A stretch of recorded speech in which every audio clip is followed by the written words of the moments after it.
이야, 차가 많이 막히네요.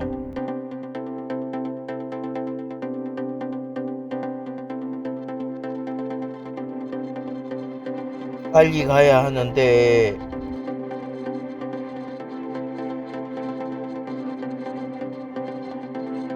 결국 지하철을 찾아왔습니다. 라탈 경의 중앙선에 왔습니다.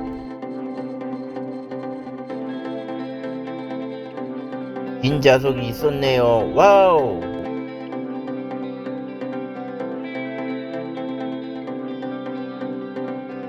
아니, 이 아저씨?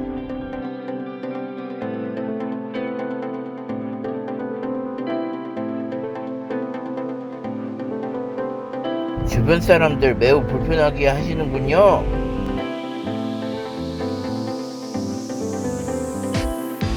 안녕하세요, 미지과학입니다. 오늘은 최근 이슈가 되고 있는 기사가 있어 알코올 중독에 대해서 말씀해 드리겠습니다. 바지 내리더니 갑자기 소변 테러.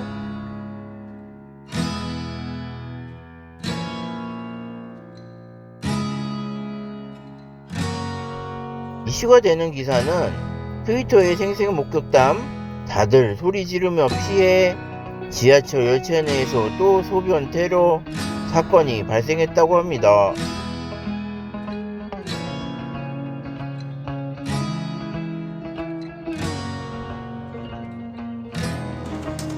코레일에 따르면 2일 밤 11시쯤 경의중앙선 문산행 전동차 내부에서 젊은 남성이 좌석쪽을 향해 소변을 봤다고 합니다.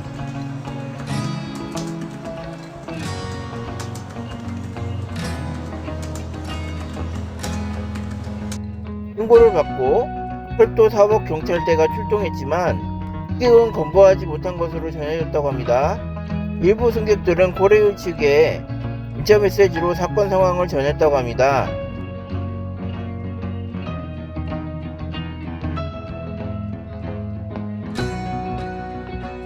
코레일은 이날 조선닷컴에 기차가 종착역에 도착한 뒤 청소 및 소독을 진행했다. 예를 본 승객은 없는 것으로 알고 있다고 말했다고 합니다.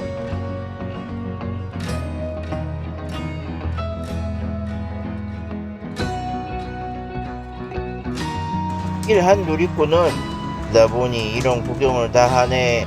경의중앙선 열차 내에서 남자 승객 한 명이 바지를 내리더니 갑자기 오줌을 싸기 시작했고 다들 소리를 지르며 피했고 열차 바닥에는 오줌이 흐르고 바로 옆에 있는 분은 오줌을 맞았을 듯 이라고 말했다고 합니다. 와우, 아무튼 끔찍한 일임에 틀림없습니다.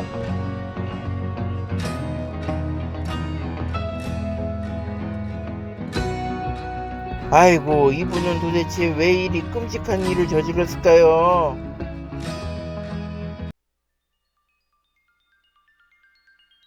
주로 술에 만취해서 실수를 저지르는 것인데요.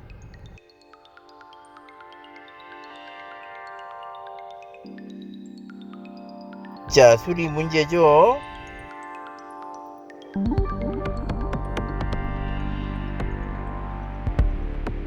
어떤 사람은 같이 술을 먹었는데 왜 특정인만 그럴까요? 술 마시고 주사 부리는 것도 병이다?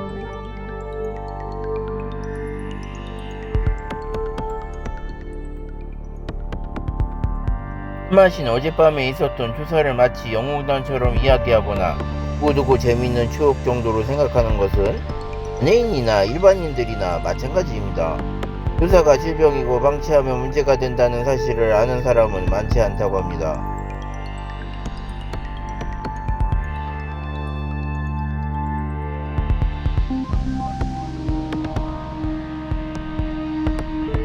하지만 의학적으로 주사도 어머니 질병이라고 합니다.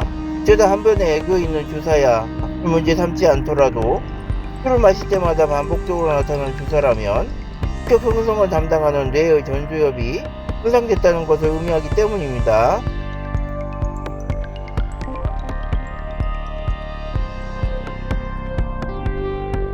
이럴 경우 뇌의 기억 장치인 해마도 손상돼 특정 음주량을 절제하는 것이 어려워지고 또 포근과 과음으로 이어져 다른 질병의 합병증까지 이어질 수 있다고 합니다.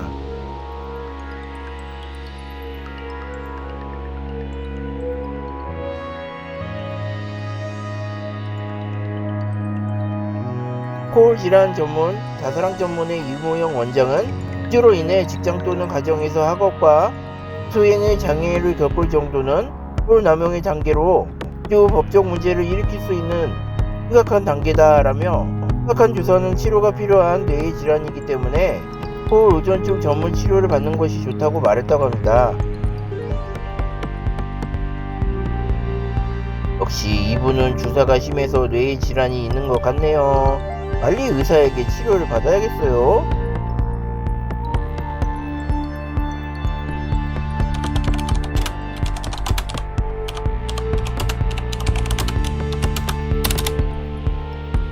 습관적인 주사는 뇌 손상에 의해 발생. 생각나는 밤까지 있는 것 같아요. 코올 의존증은 사회적 음주 단계, 문제성 음주 단계, 중독증의 단계, 중독증 말기의 단계가 있다고 합니다. 주사가 잦아지는 음주자는 첫 번째인 중독증의 단계에 해당된다고 합니다. 떠나는 그대 얼굴이 혹시 울진 않을까. 중독증 단계의 특징으로는 하신 동안이나 그 후에 일어난 를 기억하지 못하고 술을 마시면 떼지 취할 때까지 마시며 많아지고 전화로 장기간 이야기하는 등의 수다를 부리는 것이라고 합니다. 그리워요 사람이 변하는 걸요. 만약 당신의 남자친구가 술을 마실 때마다 취한 목소리로 당신한테 보고 싶다고 전화를 하고 끊으라고 해도 끊지 않고 말이 길어지며 했던 이야기 또 하고 또 하는데 앞날이 되면 자신이 전화한 사실조차 기억을 못한다면 그것은 남자친구가 당신을 사랑해서 그런 것이 아니라 알코올 중독증 단계에 있기 때문이라고 볼 수 있다는 말이 됩니다. 여보세요 나야 거기 잘 지내니 여보세요 왜 말 안 하니. 주사가 심한 경우에는 공격적인 성향이 많이 나타나는 것도 이같이 전두엽 손상이 그 이유입니다. 사랑하는 사람이라서 그대 소중한 가족, 동료, 친구가 초기의 제재야.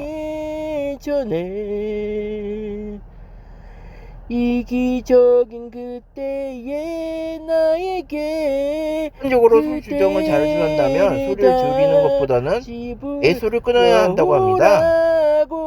미친 듯이 외쳤어.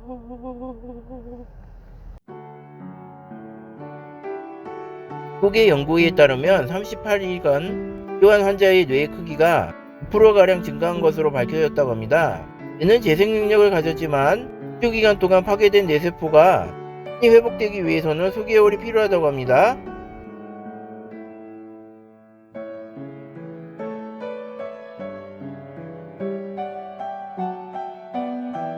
알코올 의존증 정단계인 고위험군은 알코올 의존증 환자에 비해 사회생활에 적극적이고 음주 문제에 대한 해결 의지가 높다고 합니다. 고위험군은 알코올에 대한 내성이 알코올 의존증 환자에 비해 약할 뿐만 아니라 신체적 정신적인 손상이 훨씬 낮아 술을 끊어야겠다는 의지가 있다면 단주 성공률이 높다고 합니다.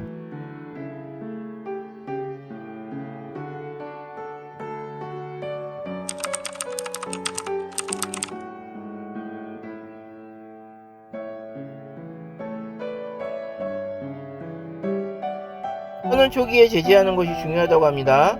따라서 본인의 단주 노력뿐만 아니라 주위에도 도움을 요청하는 것이 좋다고 합니다.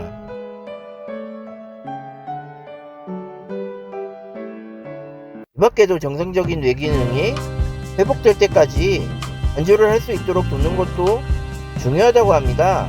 즉 단계에는 술을 감춰두고 혼자서 마시는 단계이기 때문에 가족이 집안에 술을 모두 찾아내서 없애야 한다고 합니다.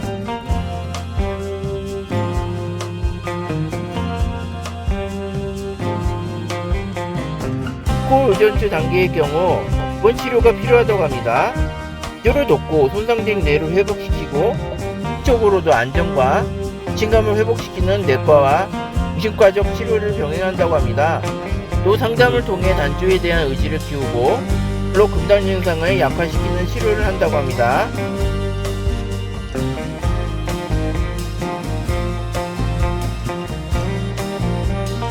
아무튼 주사가 심할 경우 무조건 치료받아야 된다는 것 명심하시고 빨리 치료 및 마음 잡도록 해야겠습니다.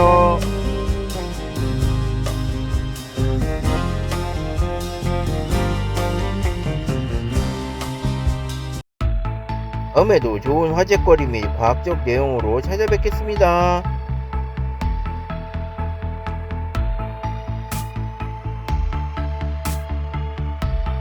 끝까지 시청해주셔서 감사합니다. 좋아요와 구독을 꼭 눌러주세요.